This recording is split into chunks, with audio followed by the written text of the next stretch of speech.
Hello everybody and welcome back to The Cat Lady. We are still here in chapter 2 and we're about to have our consultation with Dr. X. So let's go ahead and speak to him and see how the psychological evaluation is going to go.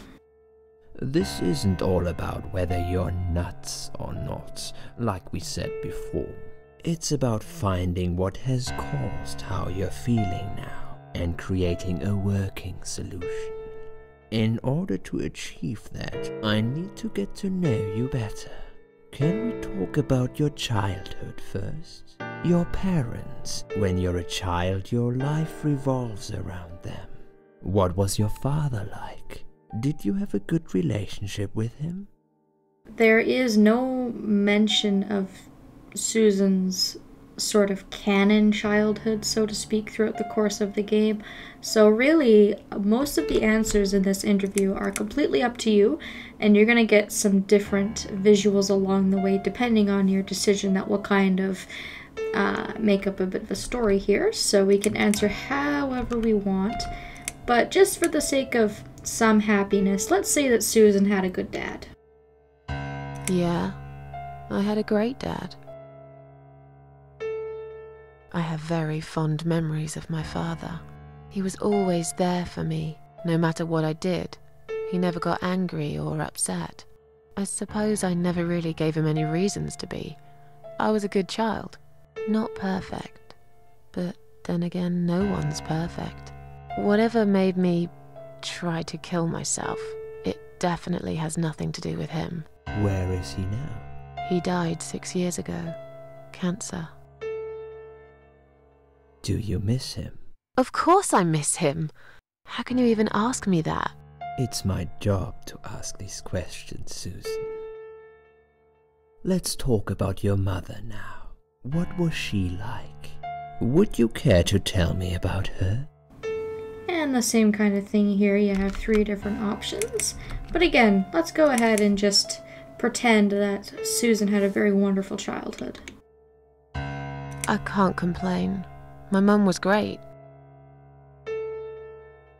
She brought me up well. Me and her, we were like best friends, like soulmates. We did everything together. She passed away 7 years ago. When Dad first got diagnosed with cancer, it was too much for her. He kept pretending he was fine, but she just couldn't take it. Her heart gave up. She died quickly. My father kept fighting it. Another 8 months of illness and intensive chemo finally beat him, though. He thought he was unbeatable, but he wasn't. Okay, I'm beginning to get a better picture. That's enough about your parents for now. Let's take 2 minutes, and we will talk about something else. Okay, so that's it for now. I need to get out of this place. I hate hospitals. Besides, I really want to go home and forget all about this. We will have more on our session with Dr. X later, but now we actually get some gameplay. Hallelujah. Here we are as Susan in the hospital, and once again, just like with chapter 1, we can walk around and have a look at things, and there's quite a bit of puzzle solving in this chapter. When I first played this, I got really stuck playing this chapter, but if you know what to do, it's relatively short. On Susan's bed, you can lie down. We don't need to do that now, though. We can do that a bit later. The clock needles are stuck at 10:08. It's probably broken, or maybe just needs new batteries. I was thinking about that. I was looking at the wall, the clock during the different cutscenes, and I was noticing the clock never changed, which is a bit odd. On the wall here, you have some gloves on the racks. So what you're going to want to do is take those gloves and put them into your inventory, a whole wad of them. And now we can come out into the hallway here onto the ward. And first things first, let's go ahead and read Susan's chart. It's a list of drugs for patients in room 2. I guess that's me. I'm on a lot of sedatives, it appears. The stuff they're giving me could knock out a horse and give it a headache for a week, too. It could also cause hallucinations and paranoia. How bizarre. Why would they want to give me all that? I'm not crazy, I know that for sure. If anyone's crazy here, it's someone who put me on all this medication for no good medical reason. Well, it could be just that you're on suicide watch, but I guess Susan, being a nurse herself, probably knows what is appropriate in terms of drugs and what's not. If you walk to the right and you try and get into the bathroom... I guess I should wait my turn. You can see that there's someone in there. We will be able to go in there later, but for now, I guess we can just keep walking to the left. You can examine these flowers here. And you can see here that Susan hates flowers. So we'll find out a bit more about that later. And we can check the chart of our neighbor here. According to this, her name is Ann Burton, 35 years of age. She's taking lots of sedatives and has a long history of drug abuse. It seems that on top of it all, she's taking methadone for heroin withdrawal syndrome. At the bottom of the page, there's a note saying she's actually a private patient who's staying here out of her own free will. Lucky lady, I guess it won't be so easy for me to leave the ward. So this lady can come and go as she pleases because she's not on a suicide watch. She's just staying here, I guess, to get help with her drug addiction. So let's go ahead and talk to this nurse at the desk here. And we have a few options here. I'd like to go home now. Well, so would I. But there are procedures and a system in place. I can't just let you go like that. What? Look, I'm very busy at the moment. I'll come and talk to you in a minute, alright? Yep, I'm sure you're very busy, just sitting at the desk, doing nothing. As a person who works in healthcare myself, I could tell you right now this lady has terrible bedside manners. You don't talk to people like that. You can go through all these different options if you want, but pretty much she'll just keep sending you away. I do want to ask about Liz, though, because we haven't seen her walking around. Is Liz here? And who's Liz? That young nurse who was here last night. Black hair, very chatty. She said her name was Liz. I'm sorry. A lot of people come through here. I can't remember everyone's name. Can you return to your bed now, please? It's nearly time for your medication. I can't be chasing around after every single patient. Beg your pardon? Look, I'm very busy at the moment. I'll come and talk to you in a minute, alright? Well, fuck you too, lady. Really, there's not really much else to do with the nurse. If we go over to the desk, we can have a look at this discharge letter. This is the discharge letter for that patient in room 1, and this basically allows her to leave the hospital whenever she wants. Please do not touch these. They are all confidential documents. Yeah? Well, maybe you shouldn't leave them out on the desk for everyone to see. If you are looking for something to read, we have some magazines for patients here. Thanks, but I think I'll pass. I love Susan. She's so sassy. She just tells you exactly how it is. So unfortunately, because the nurse is sitting at the desk, we can't just pick up the paper and present it and try and get out of here. To these guys here, the security, obviously they're not going to let us leave, but we can try and talk to them anyways. Excuse me, where's the exit? It's just down the corridor, ma'am. Thanks. I'll be on my way then. Can I see the discharge letter first? A discharge letter? What for? Some of our patients are under observation and aren't allowed out of the ward. For their own safety, of course. It sounds like we're prisoners here. It's for the patient's safety, ma'am. If you haven't been discharged by the doctors, I'm afraid I can't let you through. May I ask what your name is? Well, even if I lie to them and tell them I have a different name, I do have the armband on around my wrists, so it's not going to make much of a difference. My name is Susan Ashworth. Can I go now? If you've not been discharged, I can't let you out, Mrs. Ashworth. I'm afraid there's nothing I can do for you, ma'am.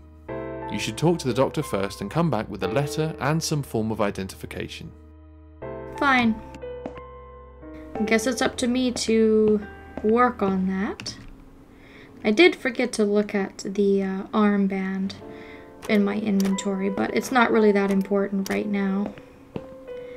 That must be the patient from side room 2. God, doesn't she look confused? Well, probably because she's having withdrawal from heroin. I don't imagine that's good for a person. It'd probably be pretty messed up, but we can talk to her. Let's look at her first. Another suicidal patient. Strange. She looks like someone I know. Maybe she looks like Liz a little bit with the black hair. I don't know. Anyways, let's talk to her. Hi. Are you alright? Can we talk for a minute? I can't talk. Please, just leave me alone. Oh, I mean you no harm. I'm trapped here, just like you. Trapped? I don't know. It's just so hard to think without it. But you're a stranger. And you're not one of those lovely nurses either. They look after me so well. I trust the nurses like I trusted my mother. I just want to talk. I need your help. Unless it's Mother who sent you. Was it her? Please tell me it was her. Yeah, sure. I'm a good friend of your mother. I missed her so much. I can't remember you very well. But you should know this. If you really are a friend, you will know my mother's name. The name that haunts me. A beautiful name. Yeah, sure I do. Now, let me ask you. What is it? Oh, well... What is my mother's name? So they give you a bunch of options here. None of these are right. We will find out her mother's name, but it doesn't really matter what we say here because at this point she's not willing to help us until we figure that out. I don't know. No, of course you don't. Leave me alone. Please, just leave me alone. Alright, so we will have to come back to her, but she's kind of a lost cause right now. But the bathroom is now freed up, which is great. We can do quite a few things in the bathroom. The first thing is we're going to very disgustingly go through the trash. And we're going to take a medicine cup, an empty medicine cup. There's a few other things we can look at, like the note on the wall here. Please stop writing messages on the mirror. While we are currently experiencing difficulties maintaining high level of cleanliness due to sudden absence of our cleaning staff, we ask all patients to be considerate and help us keep the ward tidy. So that's kind of a hint about the writing on the mirror. If you go to the sink and you turn on the tap for the hot water, it is going to take quite a while. You might not think anything is happening because it does take quite a considerable amount of time, but eventually we're going to be able to see some writing appear on the mirror from the steam.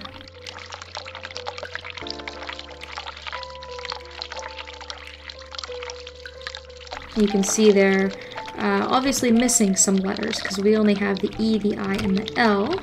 And this is going to be the name of the patient's mother. If you examine the mirror, you can see that there's a large shard of glass on the side of the mirror, which we can take. If they find it on me, they'll think I'm a complete psycho, but it might be useful. I'll risk it. Yeah, probably don't want to have a patient running around with a huge shard of glass on a suicide ward. And after that, we're going to go ahead and ring for the nurse. Because we have what we need to do this next section. You're going to need the medicine cup and the piece of glass. Someone is coming.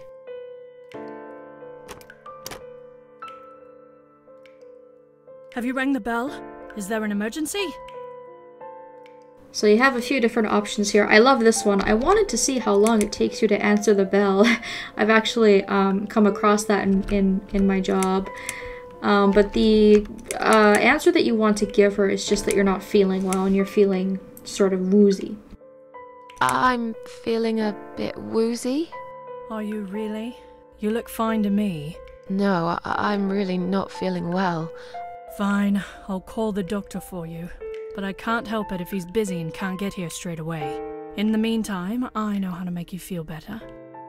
I think it's time we give you some medication. Can you please tell me your name and your date of birth? Susan Ashworth, 24th of May, 1970. I'm just going to check your name band now to confirm that.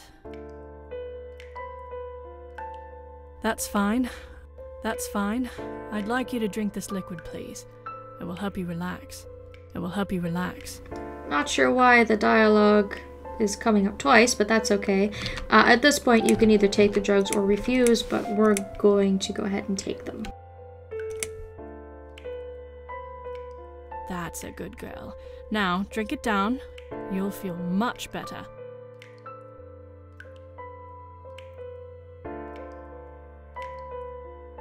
Now, go back to your room and rest. You'll be able to relax and have a great sleep. So you can see now we've sort of entered a bit of like an alternate universe, or perhaps some sort of, you know, hallucinatory state taking the drugs. But the good thing is that we wake up in this other world with the full name of the first patient's mother, Sheila. So that'll be useful for us when we get back. And if we leave the bathroom now, we're going to go through an alternate sort of area to the ward.